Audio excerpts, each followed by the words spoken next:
ہمارے چینل کو سبسکرائب کریں اور بیل آئیکن دبائیں۔ منبر رسول پر جلوہ افروز علماء کرام، مشائخ نظام، سادات کرام، معزز سامعین، السلام علیکم ورحمۃ اللہ تعالی وبرکاتہ۔ الحمدللہ رب العالمین والعاقبۃ للمتقین والصلاة والسلام علی سید الانبیاء والمرسلین، اما بعد فاعوذ باللہ من الشیطان الرجیم، بسم اللہ الرحمن الرحیم۔ یا ایہا الذین آمنوا ادخلوا فی السلم کافہ، صدق اللہ العظیم۔ وقال اللہ سبحانہ وتعالی فی موضع آخر، یا ایہا الذین آمنوا قوا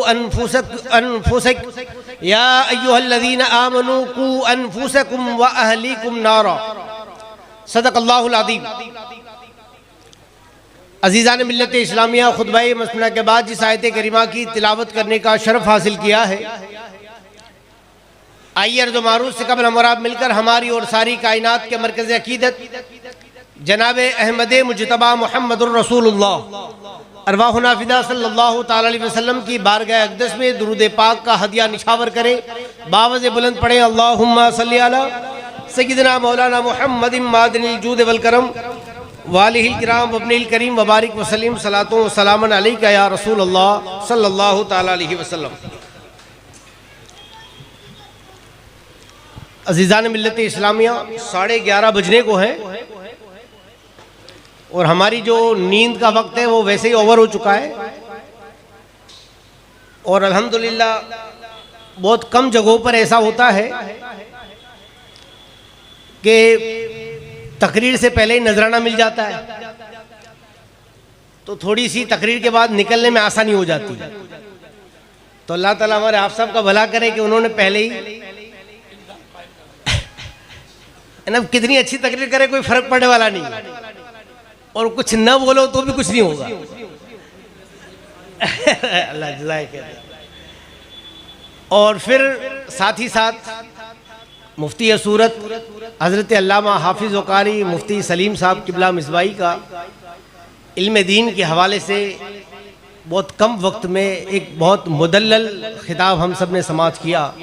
اللہ تعالی حضرت کو جزائے خیر عطا فرمائے اور ہم سب کو علم دین کے حصول کی سچی توفیق عطا فرمائے، اور جو کچھ بھی ہم نے حاصل کیا ہے اللہ اخلاص کے ساتھ عمل کی توفیق عطا فرمائے۔ اہل سورت کو اب باہر سے کسی مقرر کی حاجت ہی نہیں ہے، ہم نوساری والے بھی بہت دور ہو گئے، سورت میں الحمدللہ سارا موجود ہے۔ اللہ سورت والوں کو سورت والوں کی قدر کی توفیق عطا فرمائے۔ ابھی ہمارے سید صاحب قبلہ کا بھی خطاب باقی ہے، اور انشاءاللہ حضور عزیز العلماء کے ناصحانہ کلمات بھی ہم انشاءاللہ سنیں گے۔ تو آپ پہلے تو مطمئن رہیں کہ کوئی بہت لمبی چوڑی میری تقریر نہیں ہوگی، ایک ایسی اچھی تقریر ہو چکی ہے، تو تھوڑی دیر ہمارے حضری صاحب اور بھی بیٹھے ہیں، لیکن انہوں نے پہلے ہی کہہ دیا کہ نہیں آپ ہی لوگ، ان کا تو علاقہ ہے الحمدللہ، اللہ اور انہیں مزید عزت اور برکتیں عطا فرمائے، اور جو ان کا فیضان جیلہ کا جو کام کاج سلسلہ جاری ہے اللہ تعالیٰ اسے جلد از جلد پائے تکمیل تک پہنچائے۔ عزیز ساتھیوں، گفتگو آگے بڑھاؤں اس سے پہلے ایک چیز کی طرف آپ حضرات کی توجہ میں چاہوں گا۔ اسے صورت میں بہت دنوں کے بعد، مجھے یاد نہیں آخری پروگرام میں کب آیا تھا، بہت دنوں بعد، اس لیے کہ صورت میں پروگرام اتنا تاخیر سے شروع ہوتا ہے کہ میں جاگ ہی نہیں پاتا، اور پھر ہماری تقریر میں ہوتے چند لوگ ہیں، یہ تو آج ان سب کی مہربانی ہے کہ الحمدللہ، اور پھر ہمارے مدرسے کے بچے آ گئے، تو الحمدللہ چاروں طرف لوگ ہی لوگ ہیں، اور کتنے ایسے بھی ہوں گے جنہیں ہم دیکھ نہیں پا رہے۔ اللہ تعالیٰ ہماری اس محفل پاک کو قبول فرمائے۔ ایک بات عرض کر کے پھر اپنے موضوع کی طرف آتا ہوں۔ حضرت علامہ ابن حجر حیتمی رحمۃ اللہ تعالی علیہ نے اپنی کتاب میں ایک واقعہ نقل فرمایا ہے۔ وہ فرماتے ہیں کہ سلیمان بن عبد الملک نے خواب دیکھا کہ اللہ کے رسول صلی اللہ علیہ وسلم خواب میں تشریف لائے ہوئے، اور سرکار کا آنا، کسی امتی کے خواب میں اگر رسول اللہ تشریف لے آئے تو پھر تو سبحان اللہ، اس لیے کہ جس نے خواب میں سرکار کو دیکھا وہ جاگتی آنکھوں سے بھی دیکھے گا۔ اور سرکار دو عالم صلی اللہ علیہ وسلم کے خواب میں دیکھنے کی ایک برکت اور بھی ہے کہ شیطان کو اللہ نے بڑی طاقت دی. آپ ہمیشہ اس کو اپنے علماء سے سنا ہوگا. اور شیطان اتنا طاقتور ہے کہ انسان کے خون، جیسے خون جسم میں دوڑتا ہے، اللہ نے انسان کو خون میں شیطان کو دوڑنے کی طاقت دی کہ وہ انسان کے خون میں دوڑ سکتا ہے، اتنا طاقتور. لیکن اس کے باوجود وہ ہمارے آقا اور کسی پیغمبر کی شکل اختیار نہیں کر سکتا. یعنی جس نے خواب میں سرکار کو دیکھا اس نے حقیقت میں سرکار ہی کو دیکھا. تو حضرت سلیمان بن عبد الملک نے سرکار کو خواب میں دیکھا اور دیکھتا ہے کہ صرف سرکار کو دیکھا نہیں بلکہ سرکار خواب میں بڑا لطف و کرم فرما رہے ہیں.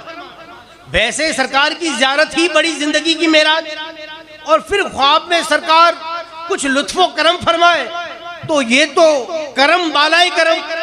تو جب سلیمان صبح بیدار ہوا تو طبیعت بڑی حساس تھی کہ سرکار کی خواب میں زیارت ہوئی تھی. وہ حضرت سیدنا امام حسن بصری کے پاس پہنچا اور جا کر عرض کرتا ہے کہ حضور رات میں خواب میں سرکار تشریف لائے ہیں اور بڑا لطف فرمایا. حضرت امام حسن بصری بڑی عظیم ذات پوچھتے ہیں کہ کوئی تمہارا ایسا عمل، تم نے کوئی کام کاج کیا ہو تو مجھے بتاؤ. اس نے کہا کہ کوئی بہت بڑا کام تو میں نے نہیں کیا ہے، البتہ میں نے یزید کے خزانے میں درود پاک پڑھی. اللہم صلی علی سیدنا مولانا محمد معدن الجود والکرم وعلیہ الکرام وابن الکریم وبارک وسلم صلاۃ و سلام علیک یا رسول اللہ صلی اللہ تعالی علیہ وسلم. تو سلیمان کہتا ہے حضرت امام حسن بصری سے کہ میں نے کوئی ایسے تو نیک اور کوئی بڑا عبادت اور ریاضت والا کوئی کام تو مجھے یاد نہیں آ رہا ہے، البتہ میں نے ایک کام یہ کیا ہے کہ میں نے یزید کے خزانے میں امام حسین کے سر مبارک کو دیکھا. تو جب میں نے سر کو دیکھا تو میں نے 5 کپڑوں سے آپ کے سر مبارک کو ڈھک دیا اور پھر اپنے دوست و احباب کے ساتھ میں نے نماز جنازہ ادا کی اور ادا کرنے کے بعد میں نے اس سر مبارک کو دفن کر دیا. حضرت امام حسن بصری جھومتے ہوئے فرماتے ہیں کہ تم نے اہل بیت کے ساتھ محبت کی، اہل بیت کے ساتھ حسن سلوک کیا، اللہ نے اسی کا بدلہ عطا فرمایا کہ رسول اللہ خواب میں تشریف لائے، اور صرف تشریف نہیں لائے بلکہ لطف و کرم فرمایا. یہ اہل بیت سے محبت کا معاملہ ہے. خود حضرت سیدنا احمد کبیر رفاعی فرماتے ہیں کہ اللہ نے ہم اہل بیت کو، فرماتے ہیں ہم اہل بیت، حضرت سیدنا احمد کبیر رفاعی جس کی بارگاہ میں خراج عقیدت پیش کرنے کے لیے ہم اور آپ جمع ہیں، وہ حضرت سیدنا امام حسین کے نسل مبارک سے امام موسیٰ کاظم کی اولاد اور اتنی عظیم ذات ہے کہ آپ فرماتے ہیں کہ ہم اہل بیت کے ساتھ اگر کوئی محبت کا معاملہ کرتا ہے اللہ تعالیٰ اسے دنیا اور آخرت میں عزت عطا فرماتا ہے. ارشاد فرماتے ہیں کوئی ہمارے ساتھ حسن سلوک کرے، ہم آگے فرماتے ہیں ہم اس کی شفاعت کے ذمہ دار ہیں، اور پھر فرماتے ہیں اگر کوئی ہم سے ٹکراتا ہے وہ بڑے سے بڑا دولت مند کیوں نہ ہو، اللہ اس کی دولت کو اس کے لیے فقر میں بدل دیتا ہے اور اس کی عزت اس کے ذلت کا سبب بن جاتی ہے، اور بڑے سے بڑا عزت والا ہم سے دشمنی کی بنیاد پر ذلیل اور رسوا ہلاک ہو جاتا ہے. ہم بہت خوش قسمت ہیں کہ آج ہم اس عظیم بارگاہ میں خراج عقیدت پیش کرنے کے لیے حاضر ہیں. اللہ ان کے فیوز و برکات سے ہم سب کو مالا مال فرمائے. لیکن ان کے حوالے سے کچھ باتیں عرض کروں. اس سے پہلے ایک اور بات میں آپ حضرات کو بتانا چاہوں گا کہ میری حافظ صاحب قبلہ سے حافظ صدام صاحب سے بات ہوئی تھی، حضور عزیز العلماء سے بات ہوئی تھی اس پروگرام کے تعلق سے کہ ایک پروگرام رکھنا ہے. تو آپ پوچھ لیجئے ان حضرات سے کہ کسی نے بھی یہ نہیں کہا تھا کہ ہم سید الاولیاء حضرت سیدنا احمد کبیر رفاعی کے حوالے سے عرس کریں گے. بات صرف یہ تھی کہ عزیزم محمد التمش اللہ تعالیٰ اس کے درجات بلند فرمائے کہ اس مرحوم کے ایصال ثواب کے لیے ایک پروگرام رکھنا ہے. تو آپ جب بھی فارغ ہوں تو انشاءاللہ کچھ ایک پروگرام ان کے والد صاحب کی بہت خواہش ہے. تو میں کہہ رہا تھا کہ انشاءاللہ کبھی نہ کبھی کر لیں گے، اور الحمدللہ 18 تاریخ فائنل ہوئی کہ 18 تاریخ کو فائنل ہے اور ایک بچے کے ایصال ثواب کے لیے پروگرام.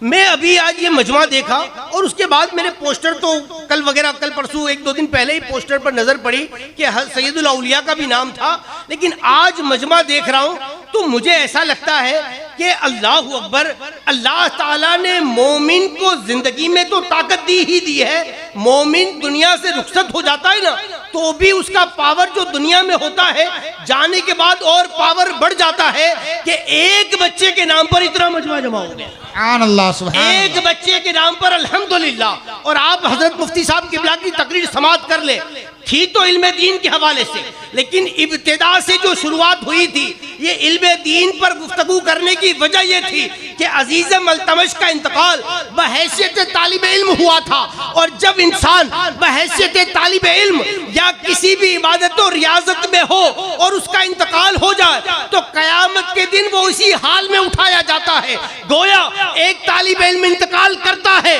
اور اس کے بعد قیامت کے دن اٹھایا جائے گا اس حالت میں کہ وہ طالب علم ہوگا، اور طالب علم کا مقام یہ ہے، اللہ کے رسول فرماتے ہیں کہ سمندر کی اللہ کی مخلوق یہاں تک کہ سمندر کی مچھلیاں اپنے بلوں میں بھی اس طالب علم کے لیے دعائیں مغفرت کرتی ہے۔ اللہ اکبر، جس طالب علم کے لیے ہم اور آپ جمع ہیں اس طالب علم کے لیے تو اللہ کی ساری مخلوقات ویسے ہی مغفرت طلب کرتی ہے، اب اس طالب علم کا مقام کیا ہو جاتا ہے، اور آج ہم اور آپ اس کے ایصال ثواب کے لیے جمع ہے، یہ ہمارے لیے کتنا مفید ثابت ہوگا۔ مشکات شریف کی ایک حدیث پاک ہے، صرف مفہوم حدیث آپ حضرات تک پہنچا کر گفتگو آگے بڑھاتا ہوں۔ اللہ کے رسول فرماتے ہیں جب حساب و کتاب کا سلسلہ چل رہا ہوگا تو نفسا نفسی کا عالم ہوگا، لوگوں کی کیفیت یہ ہوگی کہ وہ اپنے ایک ایک نیکی کے معاملے کو ڈھونڈ رہے ہوں گے کہ کوئی ایک نیکی دے دے یا کوئی ایک بھلائی معاملہ یاد آ جائے تاکہ اس کو اللہ کی بارگاہ میں پیش کیا جائے اور اس کی بنیاد پر شفاعت مانگی جائے۔ اللہ اکبر، آقا فرماتے ہیں کہ ایک بندہ ڈھونڈتا ڈھونڈتا ایک عالم کے پاس پہنچے گا، اور اس کے بعد جب اس کے پاس پہنچے گا تو وہ پہچان لے گا اور وہ عالم سے کہے گا آپ نے مجھے پہچانا؟ وہ عالم کہے گا کہ مجھے تو یاد نہیں آتا۔ اب وہ بندہ یاد دلائے گا کہ فلاں موقع پر آپ ہمارے بستی میں آئے تھے اور آپ نے وضو کے لیے پانی مانگا تھا تو وہ پانی دینے والا میں تھا، میرے لائے ہوئے پانی سے آپ نے وضو کیا تھا۔ وہ عالم یاد کرنے کی کوشش کرے گا، حدیث کی روشنی میں فرمایا گیا اس کو یاد آئے گا اور وہ کہے گا ہاں مجھے یاد آ گیا۔ حدیث کے الفاظ ہے کہ جیسے ہی وہ کہے گا مجھے یاد آ گیا، وہ آنے والا اس کے دامن کو پکڑ لے گا کہ بس میں اسی عمل کا واسطہ دیتا ہوں، چل میری شفاعت کر۔ وہ عالم تیار نہ ہوگا، جب وہ بہت ضد کرے گا تو وہ آئے گا۔ اللہ اکبر، سرکار فرماتے ہیں اللہ تعالیٰ ارشاد فرمائے گا کیوں آیا؟ عرض کرے گا مولا یہ لے کر آیا۔ فرمایا کس لیے؟ عرض کرے گا اے اللہ تیرے دین کی سربلندی کے لیے، تیری دین کی تبلیغ کے لیے میں اس کی بستی میں گیا تھا، نماز کا وقت تھا، وضو کی حاجت تھی، اس نے مجھے پانی دیا تھا، آج وہ اس کا صلہ مانگتا ہے، آج وہ یہ چاہتا ہے میں اس کی شفاعت کروں۔ اللہ کے رسول فرماتے ہیں رب کی طرف سے اجازت دی جائے گی، تو شفاعت کر، تیری شفاعت قبول کی جائے گی۔ اللہ اکبر، وہ عالم شفاعت کرے گا، اللہ تعالیٰ اپنے فضل و کرم سے اس کے حق میں اس عالم کی شفاعت قبول فرما کر جنت کا پروانہ عطا کرے گا۔ میرے عزیز ساتھیوں، میں بتانا یہ چاہتا ہوں کہ عالم طالب علم وہ بھی بچہ طلب علم کے لیے گھر سے نکلا تھا۔ اللہ اکبر، وہ صرف دنیا پڑھنا نہیں چاہتا تھا، وہ دنیا کے ساتھ ساتھ وہ حافظ قرآن بننا چاہتا تھا، حفظ شروع کر دیا تھا، ایک سے زائد پارہ حفظ کر لیا تھا۔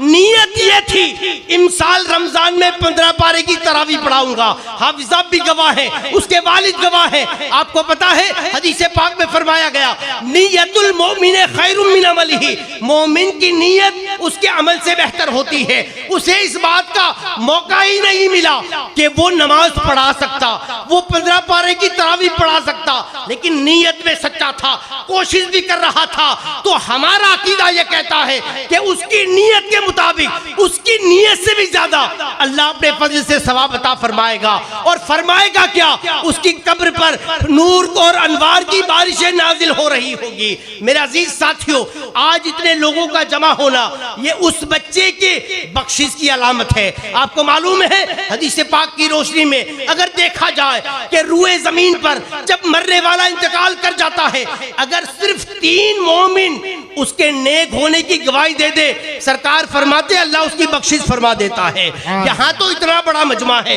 اتنے علماء ہیں، اتنے سادات ہیں، اتنے طلبہ ہیں، اور ایسے ہی اتنا بڑا مجمع ہے، اور اس کے بعد والدین کا صبر و ضبط، اللہ اکبر، یہ بھی ایک بڑی دولت ہوتی ہے۔ اور یاد رکھو آج اتنے سارے لوگ بیٹھے ہیں، میں آپ سب سے عرض کرنا چاہتا ہوں کہ اسلام یہ صرف عبادتوں کا نام نہیں ہے کہ ایک بندہ نمازیں پڑھ لے، روزے رکھ لے، حج کرے، زکوٰۃ ادا کرے اور اللہ کی راہ میں جہاد کرے اور یہ سمجھے کہ وہ مسلمان کامل ہے۔ ہرگز ہرگز نہیں۔ اس نے ضرور اسلام کی بنیاد کو مضبوط کیا، اس نے ضرور فرائض کو ادا کیا، لیکن مکمل اسلام یہ نہیں ہے۔ آپ آؤ امام اعظم کی بارگاہ میں، وصایا امام کتاب کو اٹھاؤ، حضرت سیدنا امام اعظم ہے، اپنے وقت کے امام اعظم، وہ اپنے بیٹے کو وصیت کرتے ہیں اور فرماتے ہیں مجھے 5 لاکھ حدیثیں یاد ہیں۔ اللہ اکبر، فرماتے ہیں مجھے 5 لاکھ حدیثیں یاد ہیں، لیکن بیٹا آج میں تجھے ان 5 لاکھ حدیثوں کا نچوڑ دیتا ہوں، اسے یاد رکھ لو، اس سے تمہاری دنیا آخرت دونوں سنور جائے گی۔ اللہ اکبر، 5 لاکھ حدیثوں کا نچوڑ 5 میں دے رہے ہیں، اور پہلی حدیث جو امام اعظم فرماتے ہیں کہ ان 5 لاکھ کا نچوڑ جن 5 حدیثوں میں سے ہے، پہلی حدیث یہ ہے، امام اعظم فرماتے ہیں انما الاعمال بالنیات۔ بیٹا اس بات کو یاد رکھو، اعمال کا دار و مدار نیت پر ہے۔ اگر اس پر بات کی جائے تو گھنٹوں صرف اس حدیث کی تشریح پر گفتگو کی جا سکتی ہے کہ نیت کا موضوع کتنا وسیع ہے، کن کن باتوں کو نیت میں شامل کیا جا سکتا ہے، اور صرف نیت کی بنیاد پر کتنی تبدیلی آ سکتی ہے۔ آج اتنا بڑا مجمع بیٹھا ہے، آپ سب سے میں گزارش کرتا ہوں آپ بڑی عظیم بارگاہ میں خراج عقیدت پیش کرنے کے لیے جمع ہو۔ آپ ایک بچے کے لیے بھی حاضر ہیں تو یہ یقیناً محفل اللہ کی بارگاہ میں مقبول ہے۔ تو سب سے پہلے اس بات کی نیت کرو کہ جو زندگی گزری اللہ تعالیٰ سے معاف فرمائے، لیکن آنے والی زندگی اسلامی تعلیمات کی روشنی میں گزرے گی، آنے والی زندگی ایسے کاموں میں گزرے گی جس سے اللہ اس کا رسول راضی ہو جائے۔ تمہاری ذمہ داری نیت کرنا ہے، نیت مضبوط ہو، نیت سچی ہو، پائے تکمیل تک پہنچانا یہ اللہ کے ذمہ کرم پر ہے۔ تم نیت تو کرو، پتہ نہیں ہم میں سے کون ایسا مقبول ہو اور ہم میں سے کوئی ہو نہ ہو جس کی بارگاہ میں خراج عقیدت پیش کرنے کے لیے سید الاولیاء کی بارگاہ میں ہم اور آپ جمع ہیں، وہ مقبول ہے، مقبول ہے اور مقبول ہے۔ وہ ایسی عظیم ذات ہے کہ فرمایا گیا، روایتوں میں آپ کی ایک کرامت بیان کی جاتی ہے، لکھا گیا کتابوں میں، ایک شخص آپ کی بارگاہ میں حاضر ہوتا ہے، حاضر ہونے کے بعد عرض کرتا ہے حضور آج دعا کر دیجئے کہ اللہ تعالیٰ میری بخشش فرما دے، آپ کے صدقے میں میری بخشش ہو جائے۔ وہ بار بار ضد کرتا رہا، بار بار ضد کرتا رہا، اور اس بات پر ثبوت مانگتا تھا کہ آپ مجھے دعا بھی دے دے، مجھے ضمانت بھی دے دے۔ اللہ اکبر، پھر آپ جلال میں آئے، ارشاد فرمایا جا اللہ نے تجھے بخش دیا۔ عرض کرتا ہے کوئی مجھے اس کی دلیل بھی مل جائے، کوئی ثبوت بھی عطا کر دیجئے۔ اتنا کہنا تھا، تاریخ میں لکھا ہے، لکھنے والوں نے بیان کیا ہے کہ ابھی وہ اس مجلس سے ہٹ کر جاتا، لوگوں نے دیکھا حضرت کے پاس ایک اوپر سے پرچی آ کر گرتی ہے، آپ نے اٹھایا اور فرمایا کہ تجھے ثبوت چاہیے تھا، جا اللہ نے انتظام کر دیا، اسی کاغذ کو لے کر چلا جا۔ اللہ اکبر، انسان تو انسان ہے نا، ہماری عادت یہ ہے کہ ہم یقین کی آخری حد تک جانا چاہتے ہیں، ہم چاہتے ہیں کہ پڑھ لے تبھی ہمیں یقین آئے گا۔ ہمیشہ اس بات کو یاد رکھو، علماء کی مجلس میں آؤ تو اپنی زبانوں کو لگام دو، اور جب اہل علم اہل دل اللہ والوں کی مجلس میں پہنچا کرو تو تمہیں دل کو تالا لگانا ہوگا۔ اس بارگاہ میں جتنے مؤدب رہو گے، جتنا ادب بجا لاؤ گے، اتنا ہی اللہ تمہیں انہیں ان کا فیض عطا فرمائے گا۔ آج ہمارا معاملہ یہ ہو گیا ہے، ہر جگہ شک ہے، ہر جگہ اپنے معاملات ہیں، ہر جگہ اعتراضات ہیں، ہر جگہ ہماری اپنی نگاہ ہے۔ ہمیشہ اس بات کو یاد رکھیں، اللہ والوں کی بارگاہ میں جب بھی جائیں ادب و احترام کے ساتھ جائیں، اس بات کا دھیان رکھیں کہ آپ جس کی بارگاہ میں جا رہے ہیں بھلے وہ بھی مزار میں ہے لیکن وہ زمین پر جتنا تھے اس سے زیادہ ابھی ان کے پاس پاور ہے. آپ اس بات کو یاد رکھیں, وہ آرام تو بغداد میں کر رہے ہیں لیکن ان کی نگاہ ہماری اس مبارک محفل پر بھی ہے. اگر ادب و احترام کے ساتھ, خیر کی نیت کے ساتھ بیٹھے, خیر کی نیت کے ساتھ اٹھے, اور انشاءاللہ اگر ان کی نگاہ اٹھ گئی تو ہمارا بیڑا پار ہو جائے گا. وہ شخص, وہ آپ کا خادم اور آپ سے مانگنے والا, وہیں وہ پرچی کھولتا ہے, دیکھا تو کچھ بھی لکھا ہوا نہیں ہے, عرض کرتا ہے لکھا تو کچھ بھی نہیں. آپ کہتے ہیں کہ یہی ثبوت ہے, ارشاد فرمایا نوری قلم سے لکھا گیا اسے نورانی دل پڑھ سکتا ہے, تیری آنکھ میں وہ طاقت نہیں تو اسے پڑھ سکے. اللہ اکبر. یہ حالت, یہ کیفیت, یہ عظیم ذات کا مقام تھا. تو ہمیشہ یاد رکھے, امام اعظم فرماتے ہیں کہ پہلا کام, اے بیٹا اپنی نیت کو درست کرو. میں آپ سب سے پوچھنا چاہتا ہوں, آپ اس بات کو دھیان رکھیں, اپنی زندگی کا محاسبہ کریں. آپ جو بھی نیک کام کرتے ہو فرائض تو ادا کرنا ہی کرنا ہے, چاہے وہ نماز کی شکل میں ہو, چاہے وہ زکوٰۃ ہو, چاہے وہ روزے ہو. ان فرائض کے بعد اپنی زندگی کا جائزہ لے. آپ نوافل کیا کیا کر رہے ہیں؟ کیا نوافل نمازوں کی کثرت ہے, یا نوافل صدقات کی کثرت ہے, یا نوافل روزوں کی کثرت ہے, یا لوگوں کے ساتھ حسن سلوک ہے, یا لوگوں کی مدد ہے؟ کون سے نیک کام آپ کر رہے ہیں؟ ایک طرف اپنے نیک کاموں کی فہرست بنائے اور پھر ایک بات یہ لکھے کہ انما الاعمال بالنیات, کہ اعمال کا دار و مدار نیت پر ہے. اب ایک ایک چیز کو چیک کرتے جائیں, اور اگر آپ پائیں کہ ان سارے اعمال کے پیچھے میری نیت یہ تھی اللہ راضی ہو جائے, اس کا رسول راضی ہو جائے, تو اس بات کو یاد رکھنا, ان نوافل کی بنیاد پر تمہیں اللہ کا قرب نصیب ہوگا, تمہیں ایمان کی لذت ملے گی, تمہاری پیشانی سجدوں کے لیے تڑپے گی, عبادت کا ذوق و شوق پیدا ہوگا.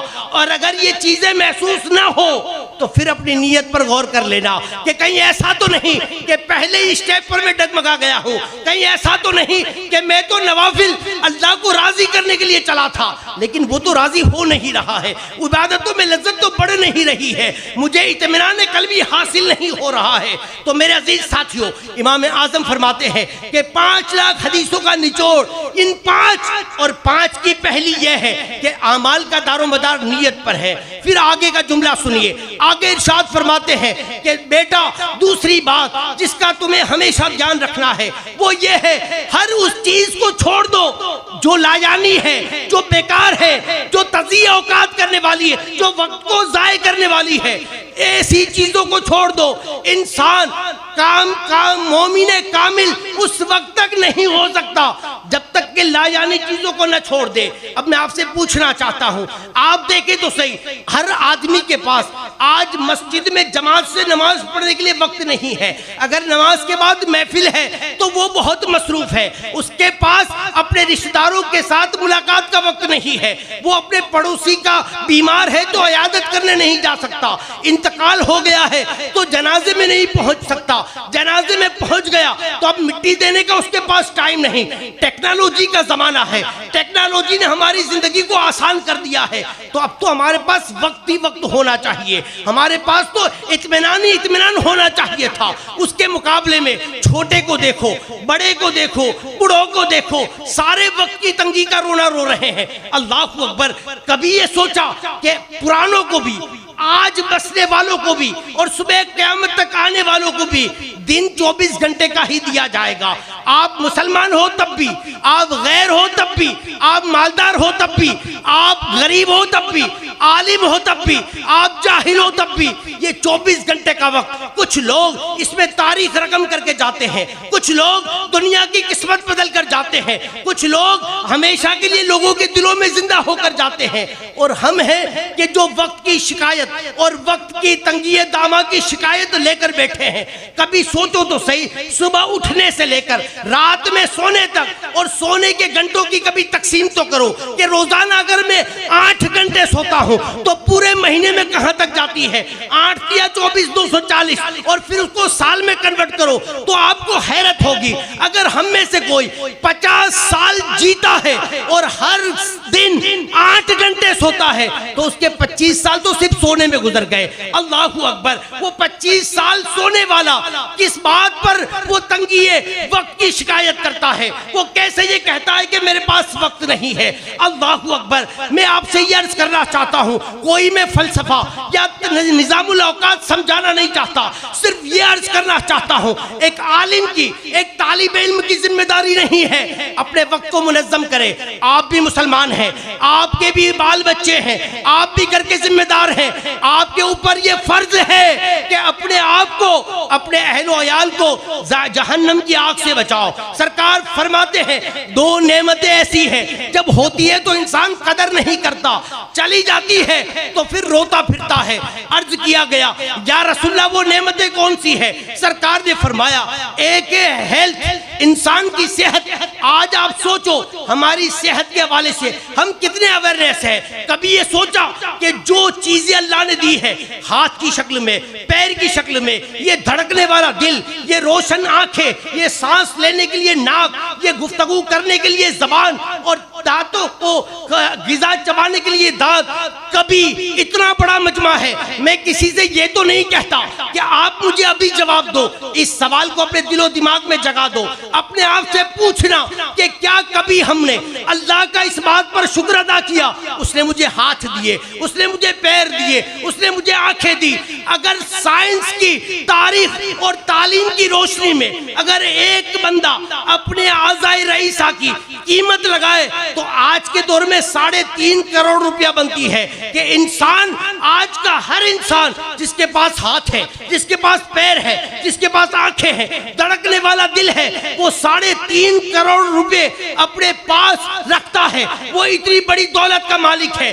کبھی آپ نے سوچا اس دولت کو کبھی استعمال کرو؟ کبھی آپ نے سوچا اس بات کو یاد رکھیے دولت میں اللہ تعالیٰ نے ایسی کشش رکھی ہے یہ اسی کے پاس جاتی ہے جس کے پاس ہوتی ہے، جس کے پاس ہوتی نہیں یہ قدرتی جاتی بھی نہیں. کیوں؟ اس لیے کہ دولت کا ایک قانون ہے، خرچ کرو گے تو آئے گی، خرچ کرو گے نہیں آئے گی بھی نہیں. ہم نے اتنی بڑی دولت کو خرچ کرنا چھوڑ دیا ہے.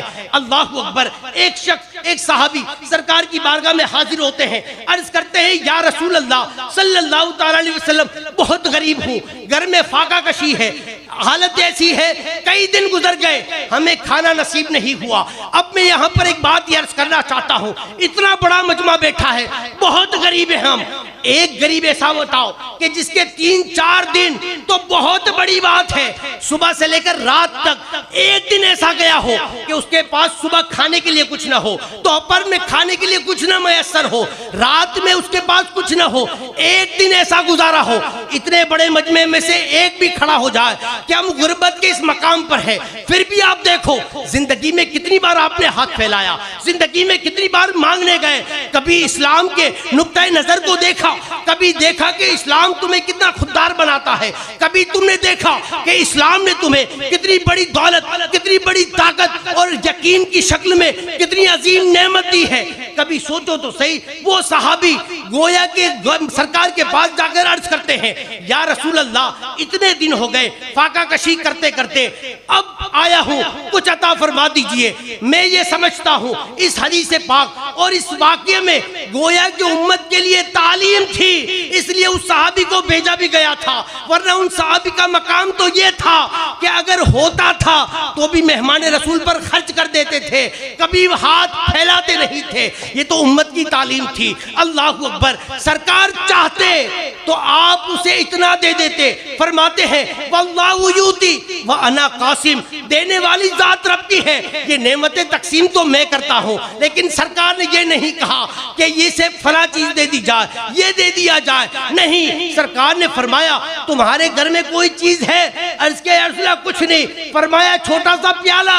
عرض کرتے ہیں یا رسول اللہ ایک لکڑی کا پیالہ ہے. فرمایا اسے لے کر آؤ. سرکار کی بارگاہ میں حاضر ہوئے ایک پیالہ لے کر سرکار نے اس کی بولی لگائی. یہ پورا واقعہ مجھے بیان نہیں کرنا, مجھے صرف یہ آپ کو سمجھانا ہے کہ تمہارے آقا نے جو رحمت للعالمین بن کر تشریف لائے تھے, انہوں نے کبھی اس بات کو گوارا نہ کیا کہ میری امت مانگنے والی بنے, بلکہ آپ نے تو ہمیشہ دینے کا درس دیا ہے, آپ نے تو ہمیشہ عطا کرنے کا درس دیا ہے, اور قوم کو یہ مزاج دیا ہے جب جب تم دو گے اللہ تمہیں اس کا بہتر عطا فرمائے گا, 10 گنا عطا فرمائے گا, 700 گنا عطا فرمائے گا, بے حساب عطا فرمائے گا. کبھی یہ سوچ کر تو دیکھو, میں عرض یہ کرنا چاہتا ہوں کہ آپ کبھی اس بات کو دیکھیں کہ صبح اٹھنے سے لے کر رات تک آپ کا وقت کہاں جاتا ہے. کبھی سوچا آپ کبھی اپنی بیوی سے پوچھو, قسم خدا کی سچے دل سے پوچھنا, ایسا نہیں کہ 10 کے سامنے پوچھا, یا اس کا برتھ ڈے ہے تو کیک لے کر گئے, کیک کاٹا اور اسٹیٹس پر رکھ دیا. آج ہم نے تو اسٹیٹس پر کوئی اچھی چیز رکھنا یا کوئی ہم نے حدیث رکھنا اتنا بڑا ثواب سمجھ لیا ہے, عمل کرنے کی ضرورت نہیں, اسٹیٹس رکھتے رہو, دنیا سدھرتی رہے گی, ثواب ملتا رہے گا. اس بات کو یاد رکھ لیجئے, پہلے خود عمل کر, پھر یہ نیت کر کہ میرے اہل و عیال کرے, پھر یہ امید کرنا کہ اللہ اس کا ثواب یا اس کا اثر دوسروں تک پہنچائے. ورنہ جو دوسروں کی زندگی سدھارنا چاہتے ہیں لیکن اپنے آپ پر غور و فکر کرنے کے لیے تیار نہیں ہے, وہ زندگی گزار دے, ان کی وجہ سے ان کی اولاد بھی نہیں سدھرے گی, پڑوسی تو سدھرنا دور کی بات ہے. میں یہ عرض کرنا چاہتا ہوں, کبھی اپنے بچوں سے پوچھو, کبھی اپنی اہلیہ سے پوچھو, کبھی اپنے والدین سے پوچھو کہ کیا وہ یہ چاہتے ہیں کہ آپ آدھا گھنٹہ ان کے ساتھ گزارے جب ساتھ میں موبائل بھی نہ ہو, اسکرین بھی نہ چل رہی ہو, کسی طرح کا کوئی ڈسٹربیشن نہ ہو, اور صرف آپ کے والدین ہوں, آپ ہو, آپ کی اہلیہ ہو, آپ ہو, آپ کے بچے ہوں, آپ ہو. اپنی زندگی میں اس بات کا جائزہ لو کہ کتنا وقت ایسا گزارا ہے. پھر یہ کیسے کہتے ہو کہ میری بیوی میری نہیں سنتی, میرا بچہ میرا فرما بردار نہیں ہے. جب تمہارے بچے کو تمہاری ضرورت تھی تب تم کسی لاری کو سجا رہے تھے, تب تم کسی دوست کی محفل کو کہکہوں سے آباد کر رہے تھے, کبھی تم گاڑیوں پر سورت کی گلیوں کو آباد کر رہے تھے. پھر یہ امید کرتے ہو کہ میری اولاد تو میری ہے نہیں, آج میری اولاد تو کیسی مطلب پرست ہو گئی ہے. یہ مطلب پرست نہیں ہو گئی, اس نے تیرے عمل سے سیکھا ہے کہ جیسے جیسے جوان ہوتے جاؤ ماں باپ کو جواب دینے کی ضرورت نہیں, اب تو آزاد ہے, جیسی چاہو گزارو. تو نے گزاری, آج تیری اولاد گزار رہی ہے. وجہ یہ ہے لاجانی چیزوں کو نہیں چھوڑا. امام اعظم آج سے 1200 سال پہلے اپنے بچے کو وصیت کر رہے ہیں, بیٹا مومن اس وقت کامل ہوتا ہے جب لاجانی چیزوں کو چھوڑ دیتا ہے. آپ سوچو, آپ اندازہ کرو, فہرست بناؤ آپ کی زندگی میں لاجانی چیزیں کیا کیا ہے. کیا واٹس ایپ لاجانی ہے, کیا فیس بک لاجانی ہے, کیا انسٹاگرام لاجانی ہے, کیا لنکڈ ان ہے, ٹویٹر ہے, یا دنیا بھر کے اخبارات ہے, یا دنیا بھر کے سماچار چینلز ہے, یا کہو کی ریل ہے, یا اور فلموں کے گانے ہیں. کیا ہے تمہارے لیے تزیہ اوقات, کیا ہے تمہارے لیے بیکار چیزیں, ان کی فہرستیں بناتے رہے. جتنی کم کرتے جائیں گے اتنا تمہارا وقت قیمتی ہو جائے گا.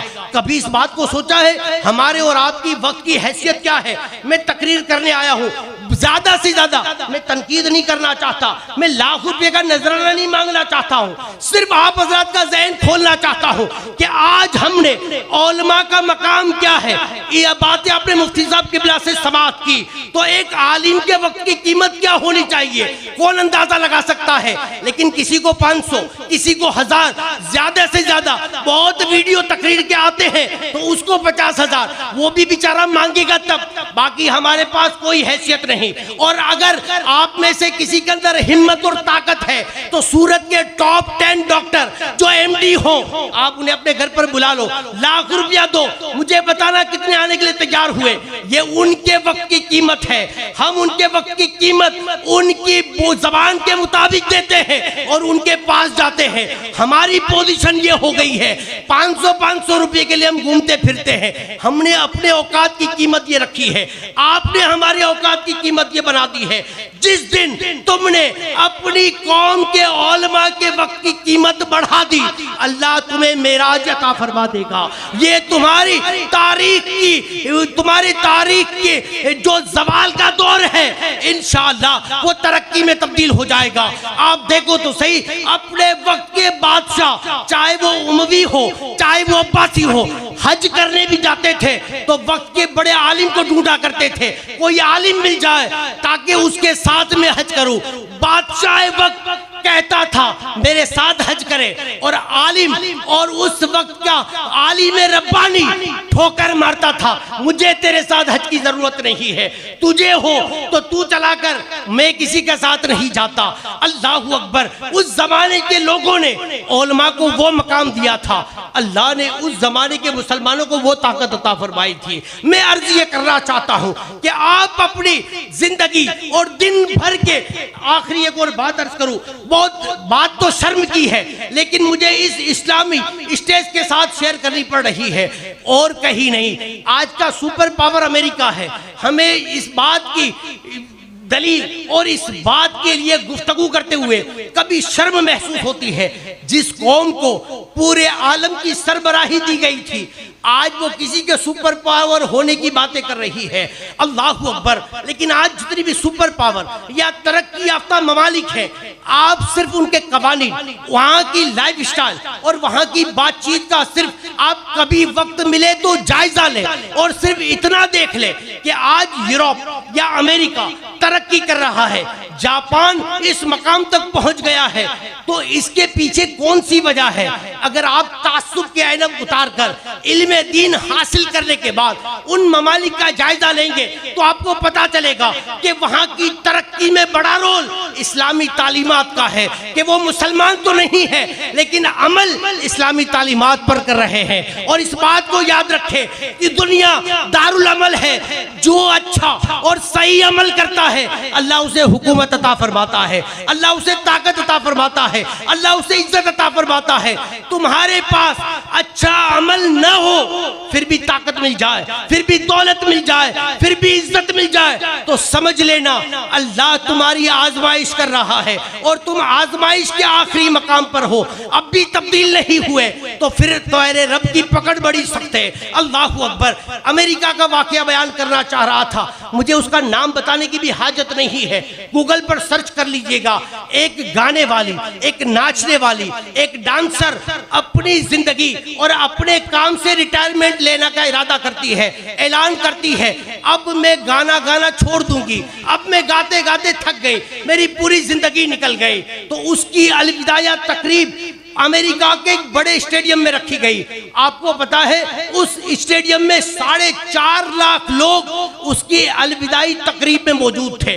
اتنے بڑے مجمع کو دیکھ کر رپورٹر حیران ہو گیا کہ گیت گانے والی اور ایک رقاصہ، اس کی الوداعی تقریب میں اتنی بڑی بھیڑ، اس کی وجہ کیا ہے؟ اس نے بڑی چھان بین کی تو پتا چلا کہ اس 4.5 لاکھ لوگ جس اسٹیڈیم میں جمع اور جس میدان کو انہوں نے بھرا ہوا ہے، اس میں 450 لوگ ایسے ہیں جو اس کی زندگی میں روشنیاں ہی روشنیاں ہو اس کے لیے جلتی ہوئی موم بتی لے کر آئے ہیں۔ ان 450 لوگوں کے پاس وہ گیا اور ان کا انٹرویو لینا شروع کیا، تو اس میں سے 30 لوگ ایسے نکلے جو کیمبرج یونیورسٹی کے پروفیسر تھے۔ اس رپورٹر کی تو آنکھیں پھٹ گئی کہ تم کیمبرج کے پروفیسر اور اس رقاصہ کے لیے موم بتی جلا کر یہاں کھڑے ہو، ایسا تو کیا ہے؟ ان لوگوں نے جو جواب دیا وہ ہماری آنکھیں کھولنے کے لیے کافی ہوگا۔ اور اس کے بعد میں آپ کو حضرت سیدنا احمد کبیر رفاعی کا واقعہ سناؤں گا، آپ حیران رہ جاؤ گے کہ ہمارے اسلاف کی تعلیمات، ہمارے دین کی تعلیمات، ہماری وہ حدیثیں جس پر رسول اللہ نے عمل کا حکم اور نجات کا پروانہ دیا تھا، آج غیر عمل کر کے کہاں پہنچ رہا ہے۔ اور وہ قوم جس کا حق بنتا تھا اس کو وہ عملی جامہ پہنا ہے، وہ کہاں پر کھڑی ہوئی ہے؟ حیران رہ جاؤ گے۔ اس پروفیسروں نے 30 لوگوں میں سے ایک نے جواب دیا کہ تم یہ جاننا چاہتے ہو اتنا بڑا مجمع اس کو کیوں الوداعی تقریب میں حاضر ہے؟ تو سنو، اس مجمع میں 65,000 لوگ ایسے ہیں جس کی اس رقاصہ نے 25 سال تک ایک ایک روپیہ بھی اگر ہمیں زندگی میں ضرورت ہوتی تھی تو پچھلے 25 سال سے بغیر کسی کو بتائے 65,000 لوگوں کی وہ کفالت کر رہی تھی. 65,000 لوگوں کی کفالت ایک رقاصہ کر رہی تھی, اور اس میں سے 30 لوگ وہ تھے کہ جو پڑھ لکھ کر کیمبرج یونیورسٹی میں پروفیسر کے عہدے پر ہے. آپ اندازہ کریں, آج میں غریب کو کپڑا دیتا ہوں تو دوسرے دن فیس بک پہ ملتا ہے کہ وہاں اجتماعی نکاح تھا اور سب کو ایک ایک جوڑا دیا. کبھی تصور کیا؟ حکم تو یہ تھا کہ دائنے ہاتھ سے دو تو اس کو بھی پتہ نہ چلے. فیس بک پر اس لیے دے رہے ہیں کہ لوگ توجہ دیں, اس لیے دے رہے ہیں کہ لوگ کثرت کے ساتھ آئے, تو صرف اس نیک عمل کا اظہار بھی تو کیا جا سکتا تھا. اس دولہے کو ذلیل کرنا ضروری تھا. اس دلہن نے, آج کے دور میں کون چاہتا ہے اجتماعی نکاح میں آنا؟ کون چاہتا ہے؟ اس لیے کہ ہم نے نکاح کو اتنا مہنگا کر دیا ہے, اتنی رسمیں ڈال دی ہے. آپ کو معلوم ہے سرکار نے اتنے نکاح فرمائے. سرکار کا سب سے بڑا ولیمہ کیا تھا؟ سب کے ولیمے میں کیا تھا معلوم؟ جب صحابہ کہتے ہیں کہ تم نے پیٹ بھر کر کھایا, تو کیا یہ ٹکے, یہ کھانے پر اتنی آئٹم ہے؟ کبھی تصور کیا ہے کہ صحابہ جس کو کہتے ہیں آج ہم نے پیٹ بھر کر کھانا کھایا, اس کا مطلب یہ ہوتا تھا کہ آج کھجور اتنی تھی کہ بہت سکون سے کھا سکتے. صحابہ کے ولیموں میں کھجور اور پانی اور سوکھی روٹی.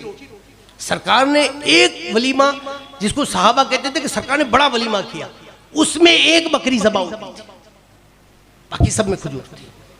اس بات کو یاد رکھے, نکاح جتنے مہنگے کرو گے زنا اتنا سستا ہو جائے گا, اور نکاح جتنے سستے کرو گے زنا اتنا مہنگا ہو جائے گا. خیر, میں عرض کر رہا تھا کہ امام اعظم نے آج سے 1200 سال پہلے یہ وصیت فرمائی اپنے بچے کو, اور 5 لاکھ حدیث کا نچوڑ, لا یعنی باتوں کو چھوڑ دو. اور یہاں پر جو میں نے عرض کیا نا کہ وہ ایک رقاصہ 65,000 لوگوں کی زندگی میں یہ بدلاؤ لا سکی. آپ سوچو, حضرت سیدنا احمد کبیر رفاعی سید الاولیاء کا ایک جملہ یاد رکھو, ارشاد فرماتے ہیں کہ میں نے بہت غور کیا, میں نے بہت فکر کی, تو میں نے پایا کہ قرب الہی کا سب سے آسان طریقہ, فرماتے ہیں قرب الہی کا سب سے آسان طریقہ اللہ کی رضا کے لیے تواضع انکساری کا دو. اللہ کی رضا کے لیے تواضع اور انکساری اختیار کرو, سنت رسول کو اپناؤ. اور پھر تیسرا حصہ یہ ہے, قرب الہی پانے کا آسان ذریعہ سید الاولیاء فرماتے ہیں تواضع انکساری اللہ کے لیے, سنتوں کے مطابق زندگی, اور پھر فرماتے ہیں مخلوق خدا کے ساتھ نرمی, ان کے ساتھ حسن اخلاق سے پیش آؤ, اللہ تمہیں اپنا قرب عطا فرما دے گا. آج یاد رکھے, کہیں کہیں تو حالت یہ ہے وہ نمازی ہو گیا ہے لیکن پڑوسی اس سے بڑا پریشان ہے, گھر کے لوگ اس سے بڑے پریشان ہیں, مسجد کے نمازی اس سے بہت پریشان ہے جبکہ وہ 5 وقتہ نمازی ہے. اور سید الاولیاء فرماتے ہیں کہ قرب الہی پانے کا آسان ذریعہ مخلوق خدا کے ساتھ نرم ہو جاؤ, مخلوق خدا کے ساتھ حسن سلوک کے ساتھ پیش آؤ. امام اعظم کی تیسری بات عرض کرتا ہوں, اگر ان باتوں کو لمبائیں گے تو پوری رات نکل جائے گی, لیکن باتیں اور اس پر جو آج کام کرنے کی ضرورت ہے وہ ختم نہیں ہوگی. صرف لا یعنی چیزوں کو اپنی زندگی سے نکالیے, پھر دیکھیے زندگی میں, گھر میں, محلوں میں, بستیوں میں کتنا سکون آتا ہے. تیسری بات, امام اعظم اپنے بیٹے سے بطور وصیت فرماتے ہیں, بیٹا اس بات کو یاد رکھو کہ تیسری حدیث پاک اللہ کے رسول فرماتے ہیں کہ تم میں سے کوئی اس وقت تک مسلمان ہو ہی نہیں سکتا, فرماتے تم میں سے کوئی مسلمان ہو ہی نہیں سکتا جب تک کہ اس کی زبان اور ہاتھ سے دوسرا مسلمان محفوظ نہ رہے. یہ 5 لاکھ حدیثوں میں تیسری بات جو نچوڑ فرمایا نا کہ تمہارے ہاتھ اور تمہاری زبان سے مسلمان محفوظ رہنا چاہیے. آج اپنے گھر بار معاشرے کی حالت دیکھ لو, کتنی غیبتیں, کتنی شکایتیں, کتنے شکوے, کتنی ناشکریاں, آپ خود اندازہ کر سکتے ہیں. اس پر زیادہ گفتگو کرنے کی حاجت نہیں. چوتھی بات ارشاد فرماتے ہیں مومن کامل وہ ہے, یہ حدیث پاک ہے, مومن کامل وہ ہے کہ جو اپنے لیے پسند کرتا ہے وہ اپنے بھائی کے لیے پسند کرے. کتنے ہیں ہم میں سے کہ جو ہم اپنی ذات کے لیے پسند کرتے ہیں وہ اپنے بھائی کے لیے. آج کیفیت یہ ہے کہ اس کا کاروبار کیسے ٹھپو اور وہ میں اپنا لوں, کیسے یہ ہو جائے کہ اس کی دکان بند ہو جائے میری چلنے لگے. اس نے یہ دندہ چالو کیا میں بھی یہ کرتا ہوں, وہ جس طریقے سے ڈیزائن لا رہا ہے میں بھی ویسی ڈیزائن لاتا ہوں. حالت یہ ہو گئی. ہونا تو یہ چاہیے تھا کہ جو تو اپنے لیے پسند کرتا ہے وہی اپنے بھائی کے لیے کر. یہ دنیا میں اللہ نے سب کو یونیک پیدا کیا ہے, تو اپنی یونیکنیس لے کر تو دنیا میں آ, نیت تو اچھی کر. اللہ نے غیب سے تیرے لیے رزق کا وعدہ فرمایا ہے, تو اس پر بھروسہ کر کے تو آ. آخری بات, آپ امام اعظم اپنے بیٹے کو بطور وصیت فرماتے ہیں کہ بیٹا حرام واضح ہے, حلال واضح ہے, ان دونوں کے درمیان جو ہے وہ شبہات ہے. پھر فرماتے جو شبہات میں پڑا اس بات کا خطرہ ہے کہ وہ حرام میں بھی شامل ہو جائے گا. آج ہمیں تو پہلی بات تو علم ہی نہیں ہے کیا حلال ہے کیا حرام ہے, کیا کھانا چاہیے, کہاں کھانا چاہیے, کیسے کھانا چاہیے, علم ہی نہیں. علم ہے نہیں تو اب شبہات کیا, ہم تو سیدھے سیدھے حرام میں جا رہے ہیں. اور اس بات کو یاد رکھیں, جس پیٹ میں ایک لقمہ حرام چلا جائے نا, اس کی دعا باب اجابت سے 40 دن کے لیے روک دی جاتی ہے. ایک لقمے کا اثر یہ ہے, پیٹ بھر کر کھانا اور پورا جسم حرام کی کمائی سے پلا بڑا ہے. آپ کس بات سے امید کرتے ہو کہ تمہارے گھر پر رحمتوں کا نزول ہو؟ تم کیسے یہ امید کرتے ہو کہ ہم اتنے آراس مناتے ہیں, ہم اتنے عرسوں میں ہر چھٹی میں ہم تو اجمیر پہنچ جاتے ہیں, ہر 2 تاریخ کو ہم خواجہ دانہ پر تو بلا ناگہ حاضری دیتے ہیں. بعض بھائی تو ایسے جو روزانہ فجر میں جا کر پوری رودات سنا کر آتے ہیں, لیکن کبھی یہ توفیق نہیں ہوئی کہ وہ کیا کہتے ہیں وہ تو کم سے کم سن لیں. ایک مرتبہ وہ سن لیا نا, ایک مرتبہ, اور اس کو عمل کر لیا, پوری زندگی بدل جائے گی. اللہ مجھے آپ سب کو اس پر عمل کی توفیق عطا فرمائے. استغفر اللہ ربی من کل ذنب و اتوب الیہ. السلام علیکم ورحمۃ اللہ تعالی وبرکاتہ.